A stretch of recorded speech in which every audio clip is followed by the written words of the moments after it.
Hey everyone, welcome to our podcast today. I am Ida Perley, the Deputy Director here at the Michigan Cannabis Industry Association. And joining me, I have Shannon Walters and Bill Williams. Bill Morris. Morris, I'm sorry. It's all good. How did I get that confused? I don't know. I'm sorry. It's all good. From Light Sky Farms and Total Health Collective. How are you guys doing today? Awesome, thanks. Quite well. Thank you for making the trek. I know you came from Traverse City. Yeah, it's beautiful. Full color fall action out there. Nice. Bill, you came from Flint. Yeah. Burton, I didn't have as nearly even pretty as a drive, but it was easy breezy. Yeah, I know. 69 was just straight shot. Yeah. Hey, Very cool. Very cool. So where are you guys located? Light Sky Farms. Burton, Michigan. Okay.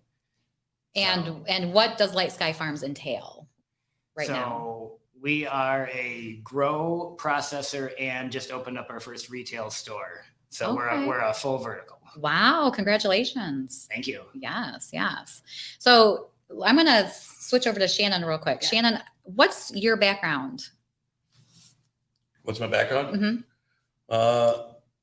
Chef, winemaker, cannabis brand. Okay. Person. What did you do before you got into cannabis? Like what? Mainly, I was a winemaker using cannabis. Okay. So yeah, I started in probably sixth grade, and I'm 51, so it's been a long road.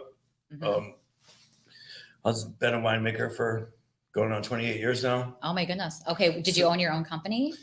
Well, I have One World Winery Consulting, and I've built wineries and been winemaker, vineyard manager for I don't know how many dozens of wineries. Oh my goodness. Okay. In northern Michigan, Mhm. mostly. So that background in agriculture helped a lot with once marijuana was, becoming regulated and being scaled. That's the sort of, and when I was not trying but doing to, try to raise the bar, Mhm. participating in high times cups and things of that nature, and just showing up with obviously superior material. A lot because of the background in growing vinifera wine grapes and organic food and, really living and things of that nature. Okay. So you started out as a caregiver first. Yes. Okay. Very Yeah. cool. 2008, I got my card, had a 6-light setup in the barn where Light Sky Farms was born. My farm was called Light Sky Farms Oh. and Twiris Vineyard. Okay. It was in Northport, Okay. and that sense is gone, but Light Sky has lived. Right. To this right. point. Wow. That's a really cool legacy. Yeah. That's awesome. And Light Sky Farms comes because our farm overlooked the lake and the sunset and the way the light hit the water and shine on the vineyard. So that's kind of the backstory on Oh, I love where the that. name came from. And genetically Okay. connected is because I had friends from around the country sending me superior genetics Mhm. as they were coming out. Wow. Okay. And then So I was you- breeding, trying to breed them into more CBD or more of a variety of cannabinoids with these rockstar genes, genetics. And, we showed up at High Times and improved that point. And that's kind of the reason we're all sitting here, I think. Yeah. That's really awesome. So you had your background in winemaking, and then you just transitioned that into growing cannabis. How you've been growing cannabis for a while, right? Yeah, since sixth grade. Literally. We can say that these days, right? Yeah. Why not? Who knows? It's been more than 7 years. Yeah. Anyway, but Wow, yeah, you started indeed. early. Okay. Yeah. It's Yeah. not, and that would go into the treatment with cannabis on addiction issues and things of that nature. When when you're young and you're coming up and you go through a bunch of stuff and things Mhm. happen, you get, I was like a semi-pro skateboarder, snowboarder, got hurt, became addicted to opiates, Mhm. used cannabis to get off of that basically death sentence that opiate addiction is. Wow. And I like to bring that up because people shouldn't be embarrassed. Mhm. They should try to face that shit. Mm-hmm. Well, it's just understanding that there's other modalities, to our healthcare, and Yeah, we need to start asking those questions and open ourselves up to what is out there. definitely. Yeah, that's really cool. And anything pressed into a tablet's suspect. True that.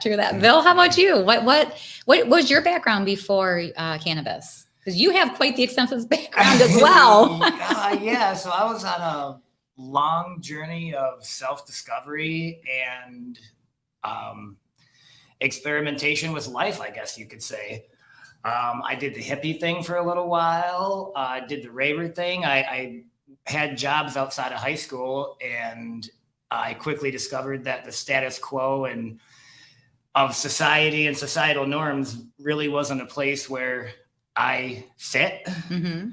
So I kind of drifted around through my 20s, and then I realized that my nest egg was going to quickly deplete given the lifestyle that I was living. Right. So it only made sense to make the transition. I was fortunate enough to have some really good friends that were doing it. Back then, a couple lights was, a pretty big setup. 2 to 4 lights was pretty big. Right. So what I would do is I would sit and I never really drank that much. I'm not abstainer from alcohol, but I've never been a huge alcohol user. So my friends would go to the bar and I'd sit and trim their weed and tend the garden and kind of just try to get in. And I got to have some really cool conversations with a gentleman who is a mentor of mine, Harley Smith, who I actually got to hire. He works for us now. I got to hire my mentor for like 20, 25 years. And when I seen his passion, and he was not growing cannabis at the time, this was way before 2008.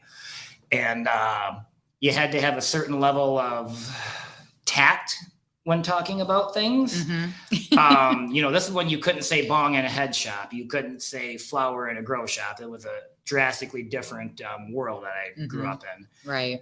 But then I viewed this as sort of the natural progression, which would allow me a ways to a means to continue my lifestyle and to contribute to this realization came later, but just contribute to the greater good. Because we're growing a plant. We're not hurting anybody. It's not nuclear waste. Yeah. Sure is regulated like it. Yeah. So yeah, it was just a natural progression. And my whole life, I've been really fortunate to be able to be around really smart, talented people in all various ways that they are. So I knew I had the right people around me and the right work ethic to make a good solid run at it. So that's it's an extremely interesting juxtaposition to find myself in now, this corporate legal sphere after coming from the underground. And I've been indicted by the feds on a big case. And long story, but I met a man one day in my life that was a man of interest. And fortunately, I made it through that. But that took my personality down quite a few notches. I'm sure. But the benefit was I was really able to hone my craft and spend some time with the girls and helping to figure them out. Right. Wow. Quite the stories.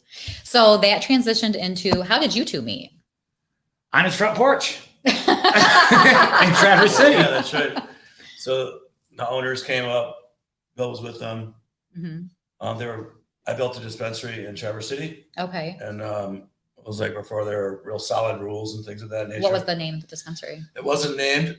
Now it's the Green Farm in Traverse City. I sold the project, but at that time, I was hoping it was going to be Light Sky Farms, but at that time, they didn't have really good rules set up. It was kind of a shot in the dark.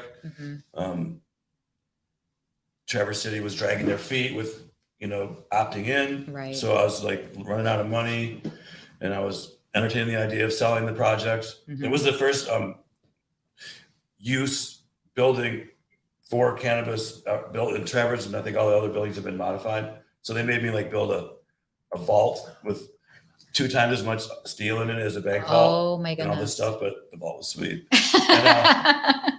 So they came up to look at the property, and we got to talking, and then they just kind of discovered the brand and me. And from there realized the value of, all the backbone and all the work and all the, story in the Light Sky Farms brand and the effort. So we talked about partnering up, developed a business plan, and went for it. Yeah, that's incredible. Yeah. Wow. been a long time, long That was road. like 5 or 6 years ago. Yeah. When Okay. we met on my porch. Yeah. Wow. And I had heard of Shannon from a gentleman who was a friend of a guy that used to work for us. Okay.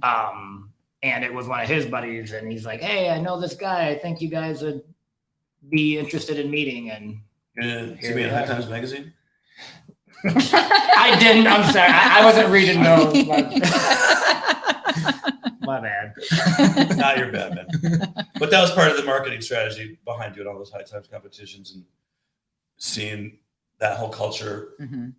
Was a marketing.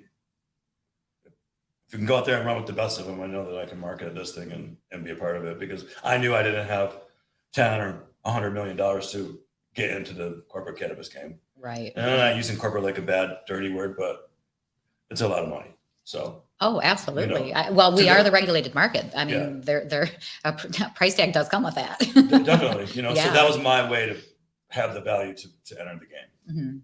and it worked. Yeah, obviously, definitely paid off. Mhm. Wow, very cool.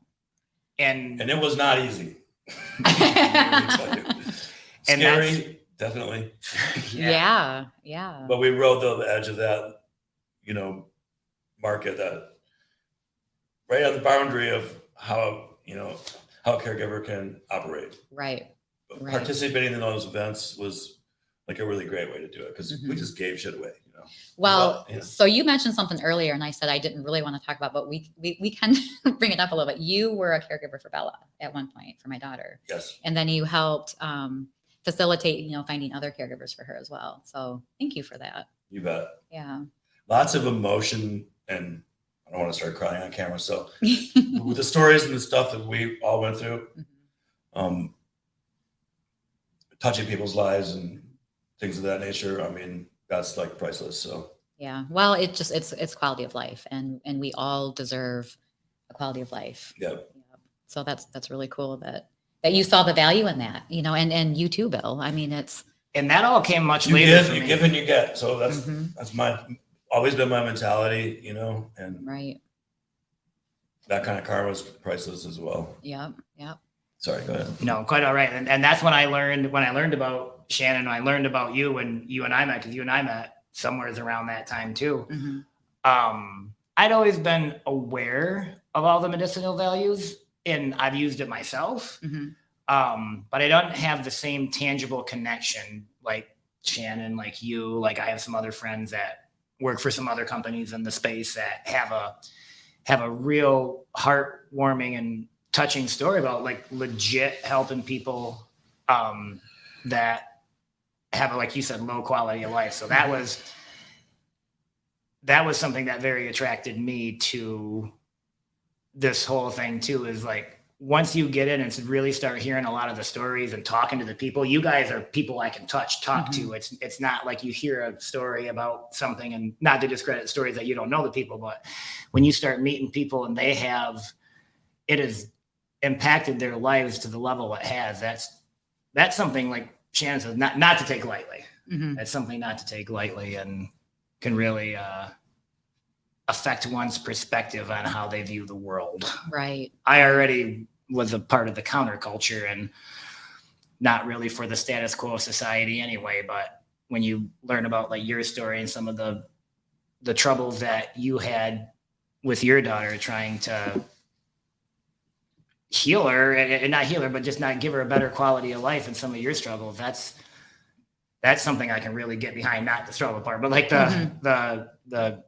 needing to help without that kind of stuff. Right. And you're both in this space right now. You're helping others in a huge way, really without even realizing it.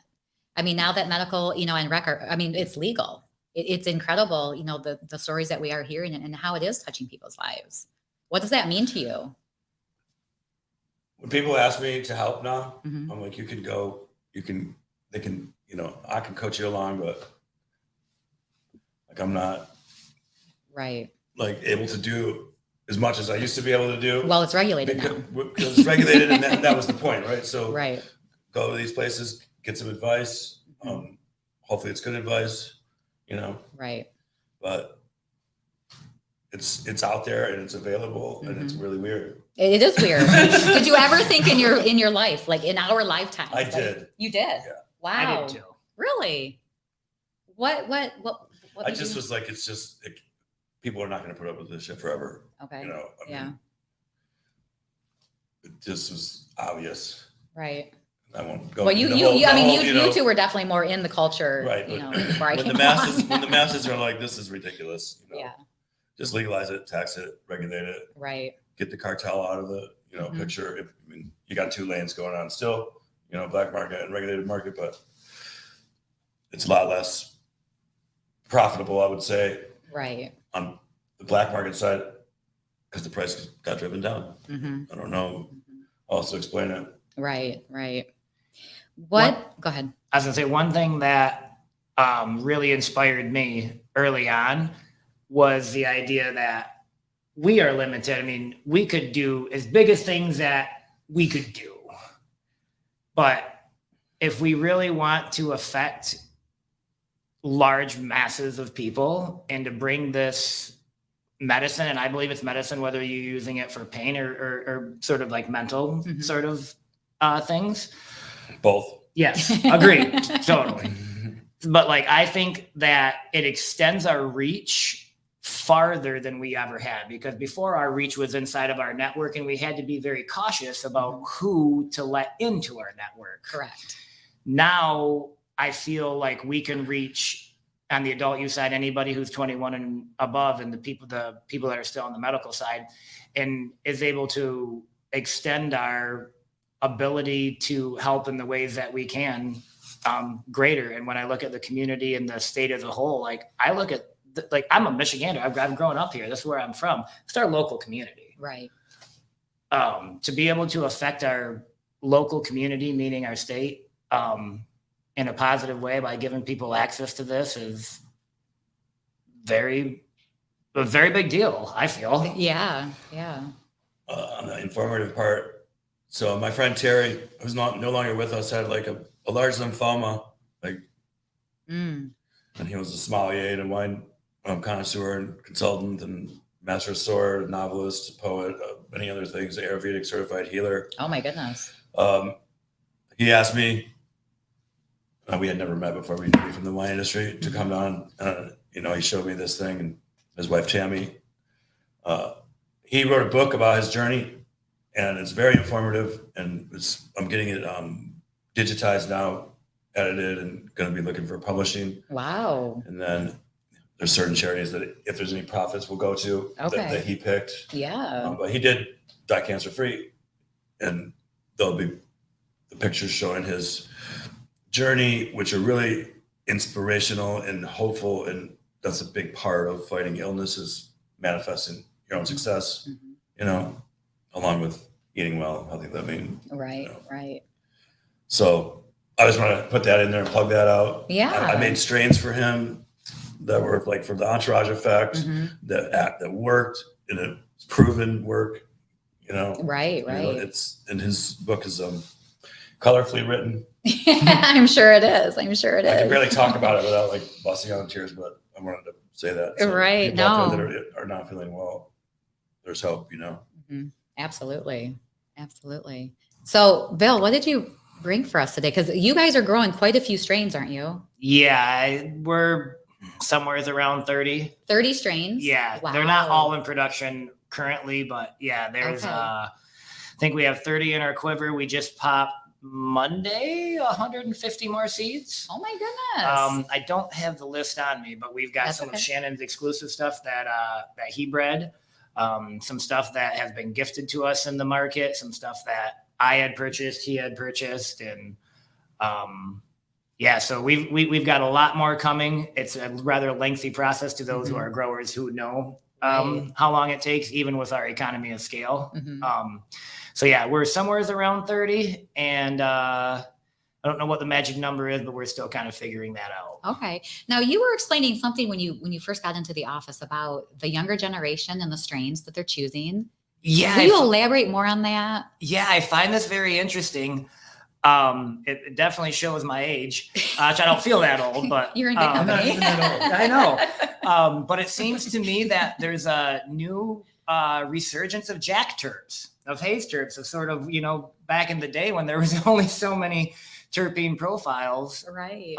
You had, if you were lucky enough to have a name, it was skunk or Northern Lights or Kind bud. yeah. Right. It was just called 50s because it was $50 Which is bag when I always, started like, buying all it. bud if it's grown well and taken care of. So I'd like to think that it's all good if it's grown well. Right. I agree. Right. And so, yeah, it's really interesting to see a resurgence of some of these, what I would call old school, classic, heirloom, however you'd like to conceptualize that, making a resurgence in the market. And a lot of the people are like, oh, this is new. And I'm like, it's kind of old, but it's cool you like it. And because I like it. Right. I seen something online about someone had posted, I like something old school like gelato or something like that. And, but yeah. Okay. Right. I've been around, and Shannon's older than I, so I mean, I've been around, and I know he's been around a lot longer than that, and that's a great straight. I mean, as it should be. Right. They're all just the building blocks of what's happening today. So Right. True. Yeah. Super cool. I mean, I'm everything actually came from an apple, right? So right. or a rib or something. Well, speaking of that, before we get into the strains, yeah. I want to capitalize. You are in our magazine, Shannon, with all of your trophies. Well, the first place ones are cut off, but yeah, there's some of them. Yeah. So how many times did you enter in to the Cannabis Cup? I entered a bunch. It was over 6 or 7 years or something. It was 11 first places. And I don't know how many second places, 20 somethings, and third places, Wow. or less third places. Mm-hmm. I call it third place. Well, But anyways, even to get one of those ribbons is really difficult. You're dealing with people that have been legacy people that have been in a long time. And that time period was a really competitive time period of Michigan. A lot of great caregivers.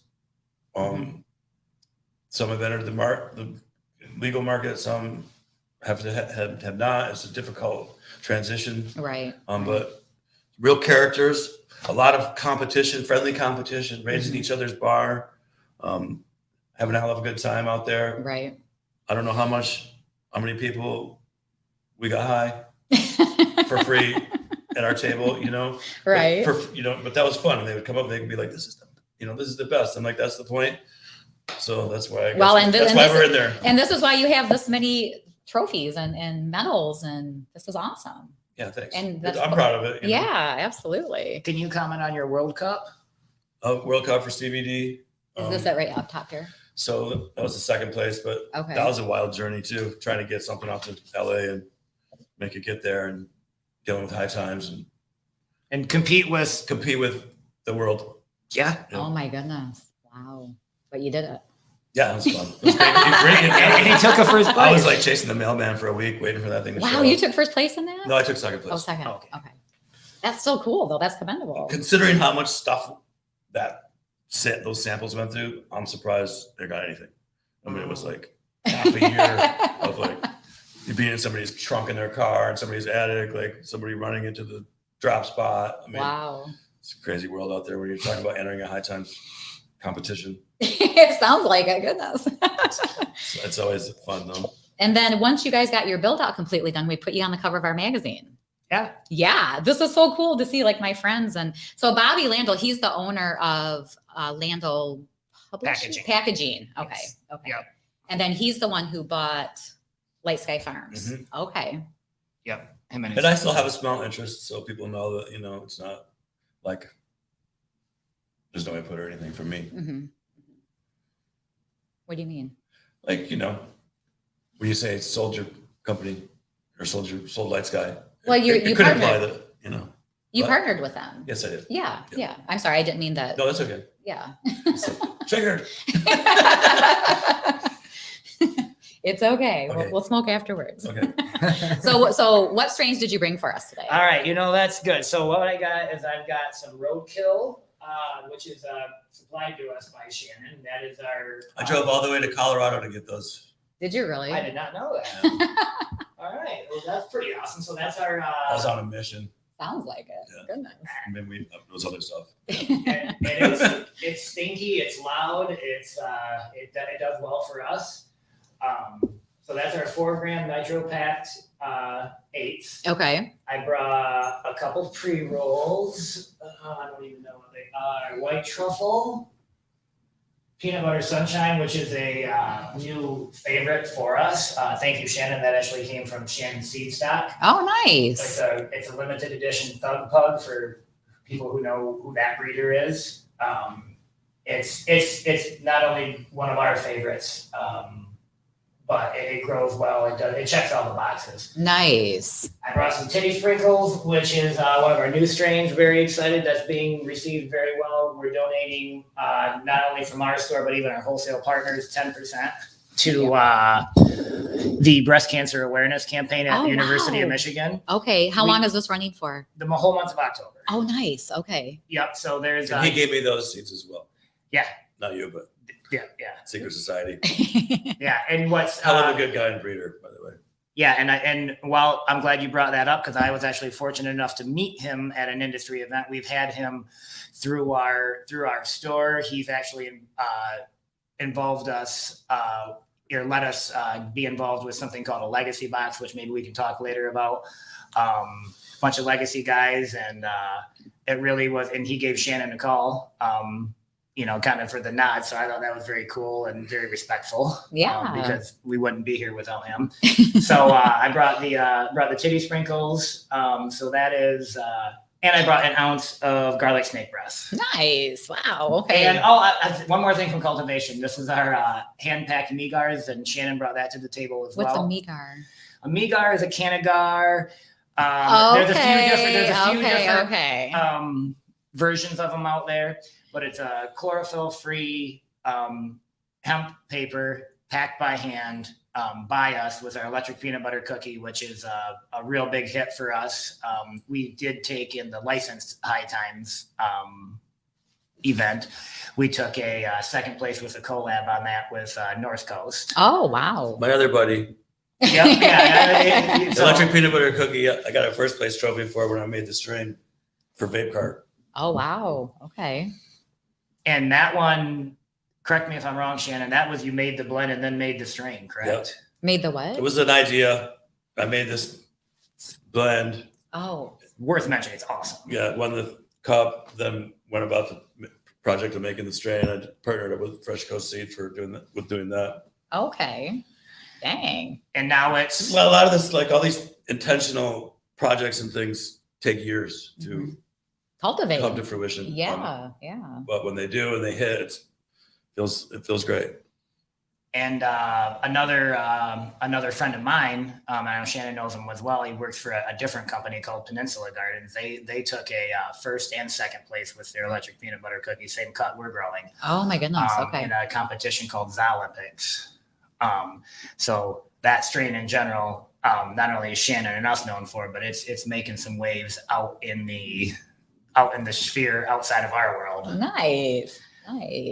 So yeah, that's the electric peanut butter cookie. And then I think it's kind of cool too. They they're glass tubes, wax dipped. We have a little stamp for LSF. Oh, that is cute. Gene Carlos. Yeah. Yep.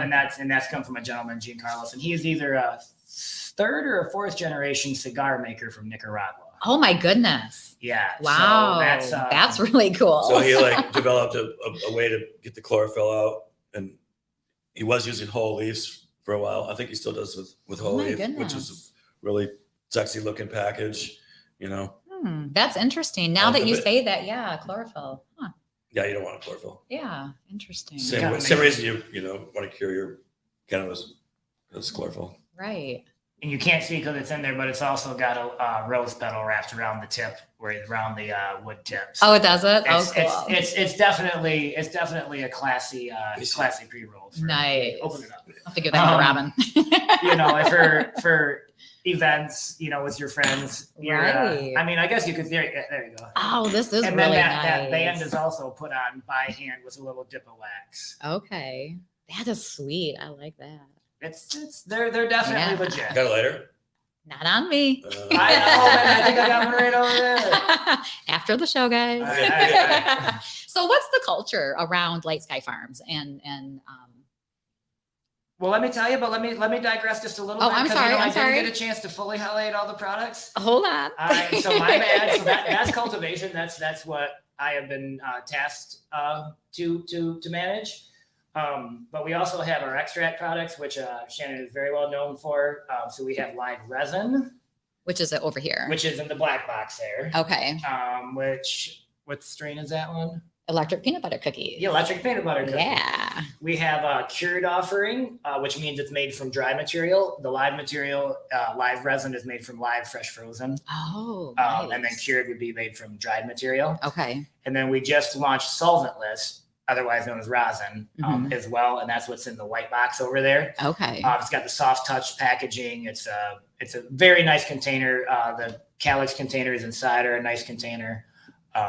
Can you explain about your packaging process? Because when I was there and I was doing a tour, there was some little like mist. Nitrogen. Oh yes, everything's nitrogen backfilled. What does that mean? So that means No oxidation. Yeah. You're trying to minimize oxidation. Okay. Because oxidation means you're getting old.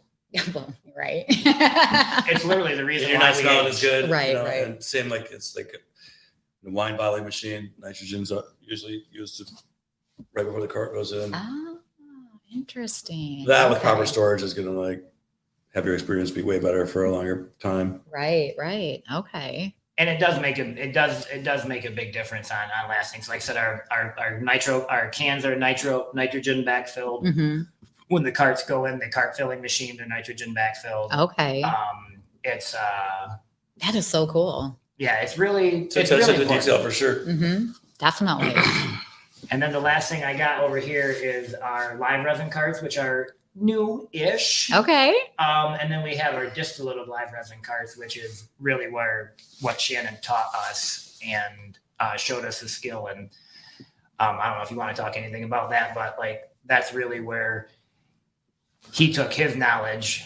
I'll let him speak on that, but it's our distillate is different from every other distillate out there in the market. How so?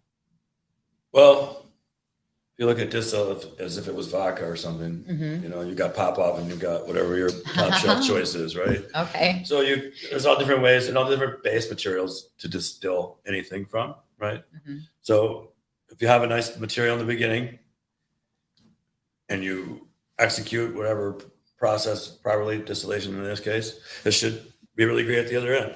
So when I first started, I got 6 times first place trophies for vape carts because of this technique. And can't remember when it was, 2014 or 13 or something. Maybe early. I watched like a 2-minute YouTube video on distillation and I was like, so then I ordered a bunch of glass, made my own setup. Goodness.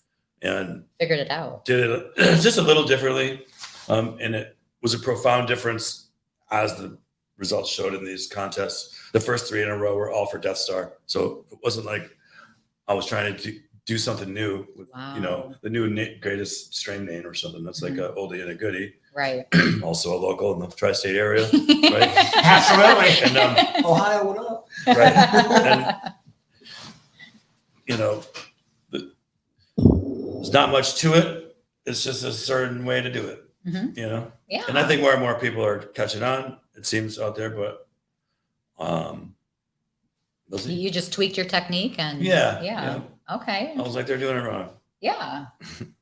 And then one thing that's really cool too is you can't see them inside the boxes, and why I have the batteries there too is we have really solid hardware. Okay. You can open them up. Yeah, I was gonna say Acera is the actual name of the brand that we're using. Okay. And especially with the distillate, as you can see, there you go. We were one of the first licensed companies in Michigan to start putting battery recommended voltages on our products. Oh. It's a lot of people do that now. Okay. But one thing is with this really nice hardware, with the ceramic coil, everything's all ceramic. Your typical batteries that you get out there, and that's one real important thing, specifically to our distillate of live resin. The live resin you can kind of get away with using a generic battery. I still recommend ours. Our hardware, so our cart is matched to our hardware. Oh. On the distillate, especially on the distillate side, you don't want to burn it. Mm-hmm. You don't want to get it too hot. And these batteries go down to 1.8 volts, Mm-hmm. where a lot of your, you go to a smoke shop and buy a battery, you're talking like 3 to 3.8. So it depends on your personal preference. So heat's not always better. Not always. Okay. But it also depends on what your effect. I know Shannon, like, if I'm remembering correctly, he likes a little bit bigger, tougher of a hit. I like a little bit of a smoother hit. Mm-hmm. So it's kind of the experience. I want to you do want. those smoke tricks with my. Yeah. So it's like, and it's always one thing we say in this industry is cultivar dependent. It's going to make a difference on whether is it electric peanut butter cookie? Is it electric lemon G? Is it GMO? Is it peanut butter breast? And sort of like experiment with what works best for you. But what we say is start low and then go up from there. Right. Right. I love that. So yeah, it's like Shannon says, just attention to detail. Mm-hmm. Mm-hmm. That That's might, obviously that paid might, off. that might slide by. Lots of personal preference for sure. You know, Yeah. Yeah. carts in general, anybody whose ever cart they are, don't like turn your battery up all the way and then hit it the first time, like and burn the coil up, and then you're like, man, this tastes like a burnt tire. Yeah. You know, That's really good to know because I User, didn't you know know, that. I didn't know about the heat. if people would just tell people that at the store when they bought the stuff, it would be. Huh. I know when I was a caregiver and had to go out and do this myself, everybody got the lowdown. You know, don't be. Well, it's Don't be burning it's, this up and it's coming back different to too me when for you're some working of more stuff. one-on-one. No, than, for sure. But yeah. now we got 100 people working. Right. We got Salesforce. They go to the salespeople at the store. Here's the explanation. Right. And that person's got to, and then that person tells their employee, and then Yeah. Yeah. So in the industry, it's so young still, but Right. Definitely Definitely all this moving stuff parts. is getting figured out, just like everything else. Exactly. Yeah. Exactly. Yeah. And one Because I want the customer to get what we intended. Mm-hmm. You know. Mm-hmm. One thing that I was very impressed with when I met Shannon, and he's mentioned it several times even since we've been talking about having a good starting material. I want to say, can I say the S word? I don't care. Okay. So one thing that I heard from him, and I really appreciated, you can't make chicken salad out of chicken shit. And all that attention to detail in the growing of the product and the handling of the product. One thing that he really taught us is how to handle the product correctly. Mm-hmm. Because you could grow the most beautiful flower, but if you don't handle it correctly, especially when you're making an extracted product and a finely refined product like he makes, Mhm. like we make, Mm-hmm. every little bit of that attention to detail down to the hardware makes a difference, from how you grow it to how you handle it, how you process it. As my dad would say, shit rolls downhill. That's like what I learned from the wine grape industry. I learned on the job. I wasn't taught in an institution, which I think gave me a little advantage, kind of like the distillate winning thing. But Right. I would see all this beautiful fruit come in, and then in the end, the wine was terrible. And then I just applied that to the weed game. So when I stopped pulling hoses as a cellar rat and became the winemaker and the consultant, the path that the product went on changed drastically, and the end product was like beautiful. Wow. So that's what I was, strawberries, apples, whatever you're doing, lettuce. Okay. So you really honed in your craft then. Mhm. Dang, that's awesome, Shannon. Yeah, so I just applied that to growing marijuana and making products, and especially for the stuff that we're helping your daughter with, and other people that are have some serious issues. To me, that was like of the utmost importance. Absolutely. Keep the life in that product, keep the terpenes and the as much spectrum and concentrate as you can, Right. so that it has the best effect on the body, because the body's using all those compounds to turn the cannabinoid system on and fight disease. Absolutely. And cannabinoid system named after cannabis, and then they outlawed it, right? So right. we used to get it, in eating the pigs or anything else, because they were eating hemp, and there was these trace It was amounts growing wild. and a lot of things that people consumed, even if they didn't know they were before the 30s, right? Exactly. Yeah. Yeah. Yeah. It's I mean, definitely history. Coca-Cola was a lot different then as well, but Right. Right. So let's go back to the culture surrounding Light Sky Farms. What's your culture like? What's your average patient or customer that walks in? The retail front. All right. So I'm a little disconnected from the retail front. But we have been seeing steady growth, which is good. But I see people as young as 18 with their med cards to old timers that are catching rides from their family. They're bringing in. Nice. So yeah, our customer at our retail store is pretty varied. I'd say a bulk of them are your mid 20s something to your mid 40 somethings, give or take. Okay. And then our wholesale customers are, the dispensaries, obviously. So how many dispensaries are you in across the state? I did a quick check before I was here, and 164 was the number. Congratulations. That's huge. That's awesome. Yeah. Thank you so much. Yeah. Yeah. And pretty much like all your products are in the stores. Yep. It'll depend on the customer. Okay. We have some pre-pack customers. We have some bulk customers. We have Usually some their joint. location dictates what they buy, the demographics. Right. Okay. Okay. Yeah. A store in Traverse City is going to be different than a store in downtown Detroit. True. That's awesome though. As far as what their, Needs how are. many units this can I sell? Right. Yeah. So it's it was good. I knew we were north of 80, but our sales director chimed in. I sent a quick message. What's the actual number? I'm glad you did I'm glad because you had that's that number. high, a lot higher than 80. Yeah, a lot higher than 80. Yeah. What was it? 100? 164. 164. Let me write that Dang, down. that's awesome. Yeah, I got it. That's cool. So what's next for you guys? It's a good question.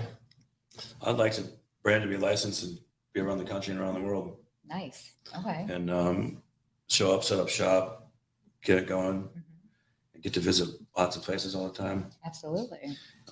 Raise the bar. You go. I was just in Greece. There's an emerging market, for example. They're in the CBD stage. Okay. Real early. But the weed that I bought on the street was like the shit I got in 6th grade. Right. So tons of opportunity, right? These emerging markets and stuff. To be honest with you, and all that comes with oppression and stuff like that. But all these chains are coming loose, and Right. I'd like to be showing up and getting it on. So if anybody's out there that wants to partner up with us, call. Let's get it. I'm not kidding. For real. Nice. Yeah. I'm working on a couple other states that I'm not going to talk about on there, and we'll see what happens. Yeah. That's exciting. That's where I want to go with it. Right. Right. I echo everything he just said, and also I would like to see us expand to somewhere between 6 and 10 stores around the state when it's proper in time. I've got a whole section of building that's just waiting for flower rooms. I've got power there. I've got water. I've got HVAC. Just waiting for the time is right to expand our local production. Nice. Okay. But It's like this. Right. Yeah.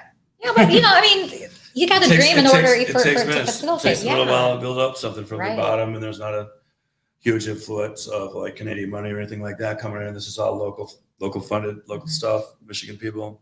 That's exciting. So- Yeah, keeping it hometown and local. I like that.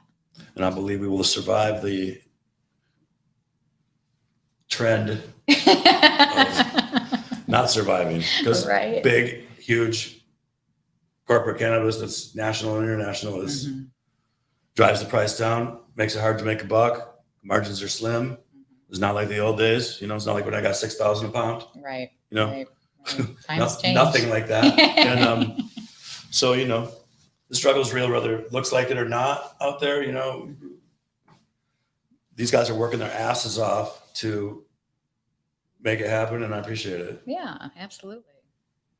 Yeah, and everything he just said again, I echo. And it's difficult out there, but It always has been. yeah, Right. always will be. it's just a different struggle. Before you had to worry about the cops and this and that and the other. Now that struggle has just been replaced. Exactly. Yeah.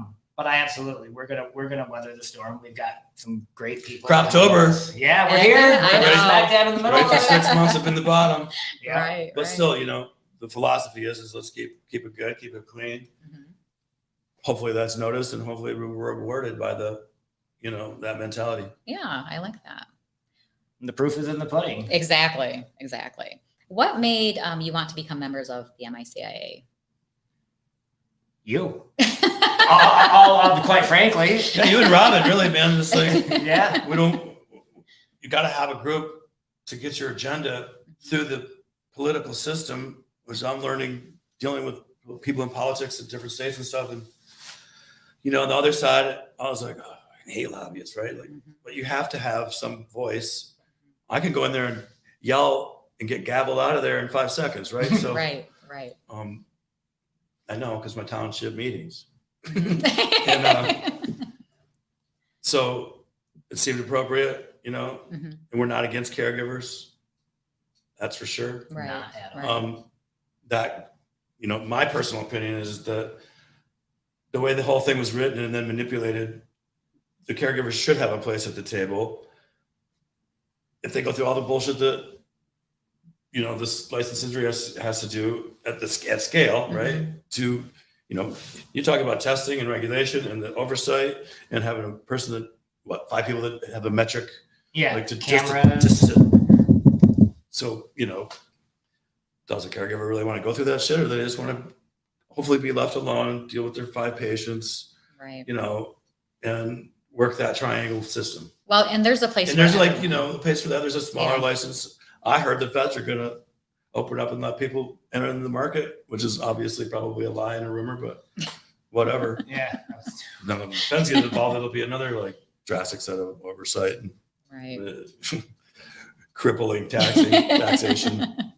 Yeah. Well, I mean, Sorry, I'm not down on government, but well, I but get there's it. a time and place, Yeah. and we're I want we're thankful gotta work. that you're members and Yeah. that we're able to represent you and help you with any regulatory Yeah, issues. you guys that have been come up. awesome Yeah. since the beginning. Thank you. I agree. I've got to attend 2 of the summer annuals so far. Couple of the luncheons. Yeah, it's been great. We got to get you to the weed prom. Yes. You guys gotta come. I know. Will you be my date?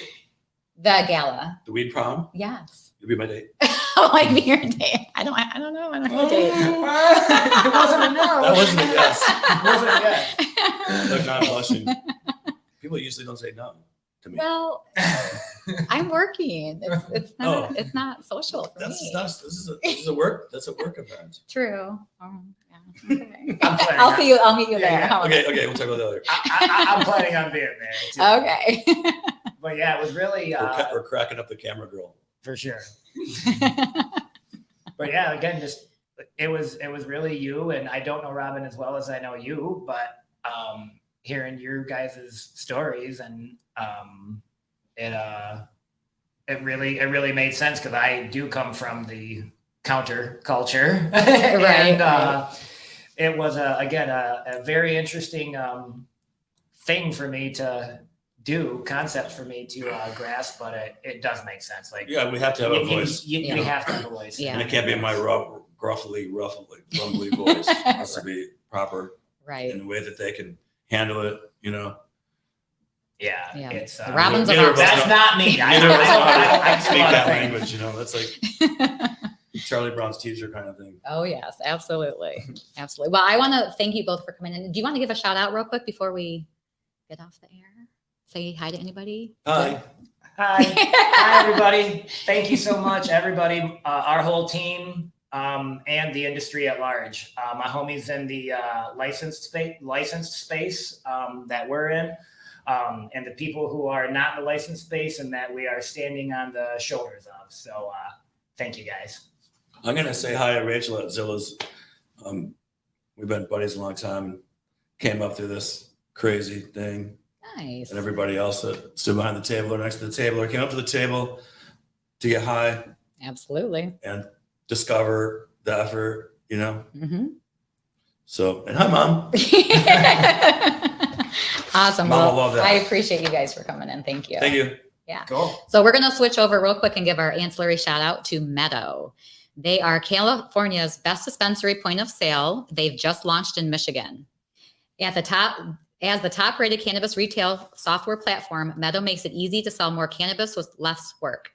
Meadow is an all-in-one solution that is fully connected. That is a fully connected suite of specialized front and back-of-house software powering modern dispensaries with POS, online ordering, express pickup, and contactless delivery in one secure platform. This complete solution streamlines omni-channel sales, while SMS and MMS marketing, loyalty, and rewards help you stay connected to customers and grow your business. Integrated into Meadow systems are compliant workflows and safeguards critical to operating in compliance with local and state regulations. Review your business health with our smarter inventory management, reporting, and analytics tools. Check out Meadow for all of your software needs. Come on, dude. Outside. I'm just kidding. You're funny. Thank you all for joining us today. That's our show. And I'm Ida Pearl-Lee. We're going out. Peace. We're going to go smoke this. Absolutely. All right. Thank See you guys later.